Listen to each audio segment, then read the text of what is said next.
ಮಹಾಲಕ್ಷ್ಮಿ ಹಬ್ಬದ ದಿನ ರಾಯರ ಮುಂದೆ ಈ ಒಂದು ರಹಸ್ಯ ವಸ್ತು ಇಟ್ಟರೆ ಸಾಕ್ಷಾತ್ ಲಕ್ಷ್ಮೀ ದೇವಿ ನಿಮ್ಮ ಮನೆಯಲ್ಲಿ ಕಾಯಂ ಆಗಿ ನೆಲೆಸುತ್ತಾರೆ. ಓಂ ಶ್ರೀ ರಾಘವೇಂದ್ರಾಯ ನಮಃ.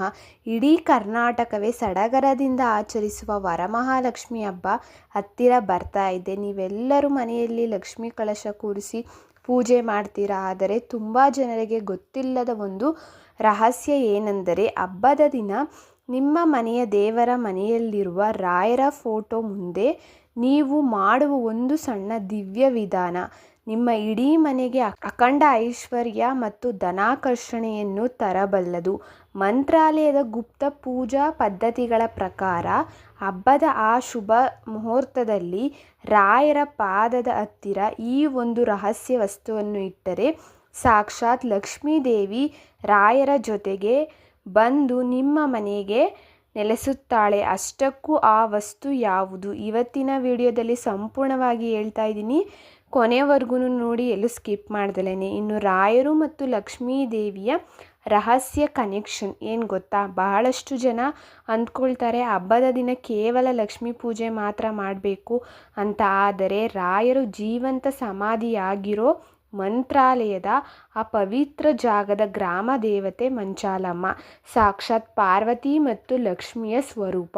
ರಾಯರ ಅನುಗ್ರಹ ಎಲ್ಲಿದೆಯೋ ಅಲ್ಲಿ ಲಕ್ಷ್ಮಿ ತಾನಾಗಿಯೇ ಬಂದು ನಿಲ್ಲುತ್ತಾಳೆ. ಅದಕ್ಕಾಗಿಯೇ ಹಬ್ಬದ ದಿನ ರಾಯರನ್ನು ಸಾಕ್ಷಿ ರೇಖೆಯಾಗಿ ಇಟ್ಟುಕೊಂಡು ಈ ಪರಿಹಾರವನ್ನು ಮಾಡಬೇಕು. ಆ ವಿಶೇಷ ಧನಲಕ್ಷ್ಮಿ ಸಂಕಲ್ಪ ವಿಧಾನ ಯಾವ ರೀತಿ ಮಾಡಬೇಕು ಅಂತ ಇವಾಗ ನೋಡೋಣ. ವರಮಹಾಲಕ್ಷ್ಮಿ ಹಬ್ಬದ ದಿನ ಬೆಳಿಗ್ಗೆ ಪೂಜೆ ಮಾಡುವಾಗ ರಾಯರ ಫೋಟೋದ ಮುಂದೆ ಒಂದು ಸಣ್ಣ ಬೆಳ್ಳಿ ಅಥವಾ ತಾಮ್ರದ ಬಟ್ಟಲನ್ನು ಇಡಿ. ಆ ಬಟ್ಟಲಿನ ಒಳಗೆ ಸ್ವಲ್ಪ ಒಣ ದ್ರಾಕ್ಷಿ ಮತ್ತು 5 ಗೋಡಂಬಿಗಳನ್ನು ಹಾಕಿ ಇಡಿ. ಅದರ ಜೊತೆಗೆ ಒಂದು ಬೆಳ್ಳಿಯ ನಾಣ್ಯ ಅಥವಾ ಸಾಮಾನ್ಯ 5 ರೂಪಾಯಿಯ ನಾಣ್ಯವನ್ನು ಇಡಬೇಕು. ಇದರ ನಂತರ ರಾಯರ ಫೋಟೋಗೆ ಒಂದು ಹಳದಿ ಬಣ್ಣದ ಹೂವು ಅಥವಾ ಹಾರವನ್ನು ಹಾಕಿ ಲಕ್ಷ್ಮಿ ಅಷ್ಟೋತ್ತರ ಅಥವಾ ರಾಯರ ಮೂಲ ಮಂತ್ರವನ್ನು ಜಪಿಸಿ. ಈ ಒಣ ದ್ರಾಕ್ಷಿ ಮತ್ತು ಗೋಡಂಬಿ ಸಾಕ್ಷಾತ್ ಕುಬೇರನಿಗೆ ಪ್ರಿಯವಾದ ವಸ್ತುಗಳು. ಇದನ್ನು ರಾಯರ ಸನ್ನಿಧಿಯಲ್ಲಿ ಇಟ್ಟಾಗ ಬ್ರಹ್ಮಾಂಡದ ಧನಾಕರ್ಷಣೆಯ ತರಂಗಗಳು ನಿಮ್ಮ ದೇವರ ಮನೆಯಲ್ಲಿ ಸೃಷ್ಟಿಯಾಗುತ್ತವೆ.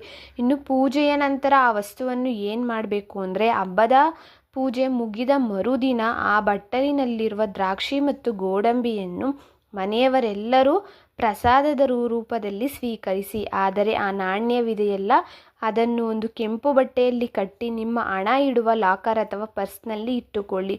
ಇದು ನಿಮ್ಮ ಮನೆಯಲ್ಲಿ ಹಣದ ಕೊರತೆಯಾಗದಂತೆ ರಾಯರ ಕಾವಲನ್ನು ಸೃಷ್ಟಿಸುತ್ತದೆ.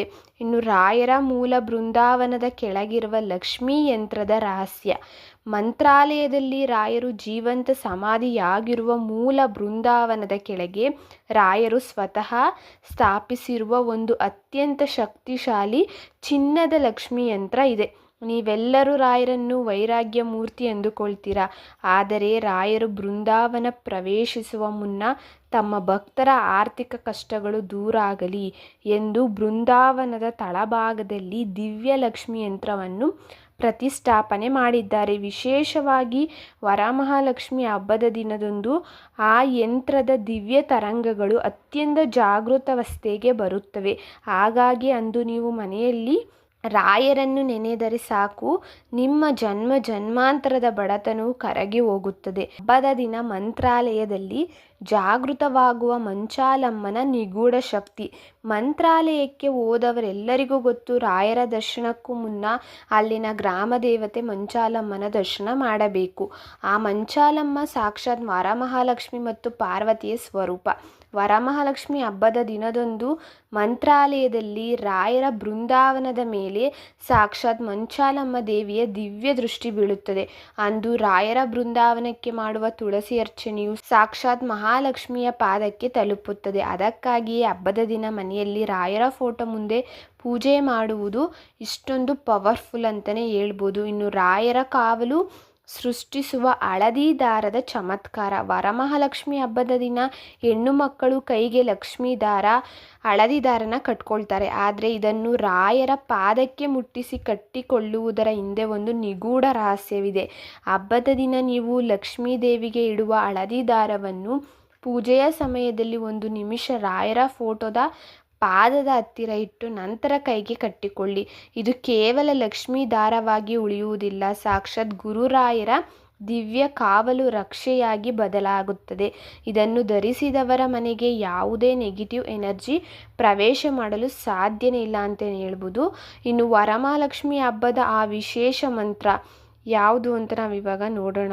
ಸಾಕ್ಷಾತ್ ರಾಯರನೇ ಜೀವಂತ ಸಮಾಧಿಯಾಗುವ ಮುನ್ನ ಬೃಂದಾವನದ ಕೆಳಗಡೆ ಸ್ಥಾಪಿಸಿರುವಂಥ ಶಕ್ತಿಶಾಲಿ ಚಿನ್ನದ ಲಕ್ಷ್ಮಿ ಮಂತ್ರ ಯಾವುದು ಅಂತ ಇವಾಗ ನೋಡೋಣ. ಅದು ಮಂತ್ರ ಬಂದ್ಬಿಟ್ಟು ಓಂ ಶ್ರೀ ಲಕ್ಷ್ಮೀ ರಾಘವೇಂದ್ರಾಯ ನಮಃ ಅನ್ನೋ ಮಂತ್ರ. ಈ ಮಂತ್ರನ ಜಪಿಸುವ ಸರಿಯಾದ ವಿಧಾನ ಮತ್ತು ಅದರ ನಿಯಮಗಳನ್ನ ಇವಾಗ ತಿಳ್ಕೊಳ್ಳೋಣ. ಹಬ್ಬದ ದಿನ ಪೂಜೆ ಮುಗಿದ ನಂತರ ರಾಯರ ಮತ್ತು ಲಕ್ಷ್ಮೀ ದೇವಿಯ ಫೋಟೋದ ಮುಂದೆ ಕುಳಿತು ಈ ಮಂತ್ರವನ್ನು ಕನಿಷ್ಠ 21 ಬಾರಿ ಅಥವಾ 108 ಬಾರಿ ನೀವು ಜಪನ ಮಾಡಬೇಕು. ಮತ್ತು ತುಳಸಿನ ಸಮರ್ಪಣೆ ಮಾಡಬೇಕು. ಮಂತ್ರವನ್ನು ಜಪಿಸುವಾಗ ಪ್ರತಿಯೊಂದು ಬಾರಿಯೂ ಒಂದೊಂದು ತುಳಸಿ ದಳನ ನೀವು ರಾಯರ ಪಾದದ ಹತ್ತಿರ ಇಡುತ್ತಾ ಬರಬೇಕು. 21 ಸಾರಿ ನೀವೇನಾದ್ರು ಜಪನ ಮಾಡಿದ್ರೆ 21 ದಳ ತುಳಸಿ ದಳನ ನೀವು ರಾಯರ ಪಾದಕ್ಕೆ ಅರ್ಪಿಸ್ಬೇಕು. ಇನ್ನು ಇದರಿಂದ ಸಿಗುವಂಥ ರಹಸ್ಯ ಫಲ ಏನು ಗೊತ್ತಾ?